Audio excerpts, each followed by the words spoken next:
உதயநிதியை கைது செய்வதில் காட்டிய வேகத்தை நயினா நாகேந்திரனிடம் காட்ட முடியாது என்று திமுக பொதுச் செயலாளர் துரைமுருகன் தெரிவித்துள்ளார்.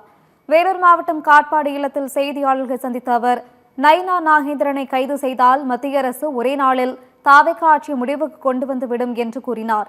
பாஜகவோடு எங்களுக்கு ஒட்டும் இல்லை, உறவுமில்லை என்று கூறிய துரைமுருகன், பாஜகவின் கொள்கை வேறு, எங்கள் கொள்கை வேறு என்று திட்டவட்டமாக தெரிவித்தார். தாவேகாவின் 100 நாள் ஆட்சியில் இமயமலை அளவிற்கு அல்ல, குன்று அளவிற்கு கூட எதையும் செய்யவில்லை என்று துரைமுருகன் விமர்சித்தார். தேர்தல் வாக்குறுதி பக்கம் கூட தாவேகா செல்லவில்லை என்று கூறிய அவர், பேசிக்கொண்டே இருக்கிறார்கள், காரியத்தில் இறங்கவில்லை என்றும் தெரிவித்தார்.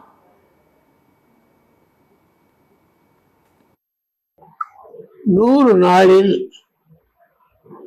இதை சாதித்தோம் என்று ஏதாவது ஒன்று சொல்லுங்க. 100 நாளிலே பெரிய இமயமலை அளவுக்கு சாதனை பண்ண முடியாதுதான், ஒரு குண்டு அளவுக்கு சாதனை பண்ணியிருக்கிறோம்.